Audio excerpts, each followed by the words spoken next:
മുഖ്യമന്ത്രിയുടെ മകൾ വീണ വിജയന്റെ കമ്പനി എക്സാലോജിക്കും കരിമണൽ കമ്പനിയായ CMRL തമ്മിലുള്ള സാമ്പത്തിക ഇടപാട് അന്വേഷിക്കാനാണ് കേന്ദ്ര മന്ത്രാലയത്തിന്റെ ഉത്തരവ്. ഇന്നും കിട്ടിയില്ലേ? കിട്ടി. ഈ കിട്ടുന്നതിലേക്ക് എനിക്ക് സന്തോഷമേ ഉള്ളൂ. ഇനിയും കിട്ടാൻ വേണ്ടി ഞാൻ പ്രാർത്ഥിക്കാം. രജിസ്ട്രാർ ഓഫ് കമ്പനീസിന്റെ ബംഗളൂരു, കൊച്ചി യൂണിറ്റുകളുടെ പ്രാഥമിക അന്വേഷണ റിപ്പോർട്ടിന്റെ അടിസ്ഥാനത്തിലാണ് നടപടി.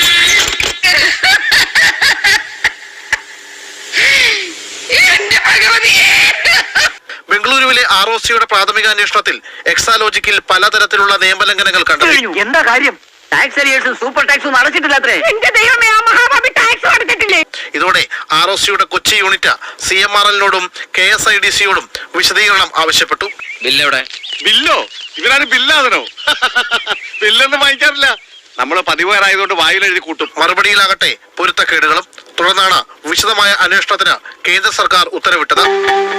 പക്ഷേ ആ രേഖ എന്റെ കയ്യിലുണ്ട്. നീ കണ്ടോളൂ, ഇതാണ് ആ രേഖ. എക്സാലോജിക്കിന് പുറമെ CMRLും KSIDCയും അന്വേഷണ പരിധിയിലേക്ക് എത്തി. വണ്ടി എടുക്കട്ടെ മോളെ.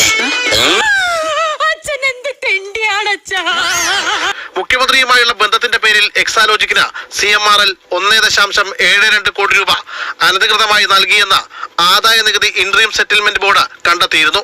അതായത് ചെയ്യാത്ത സേവനത്തിന് എക്സാലോജിക്ക് പണം കൈപ്പറ്റിയെന്ന്. ഒളിപ്പിച്ച് കഴിഞ്ഞ പിന്നെ എന്റെ കാണൂലല്ലോ. എങ്കിലും അത് നിന്റെ കയ്യിലാണല്ലോ ഉണ്ടാവുക. എന്റെ കയ്യിലില്ലല്ലോ, ഞാൻ ഒളിപ്പിച്ച് കഴിഞ്ഞില്ലേ.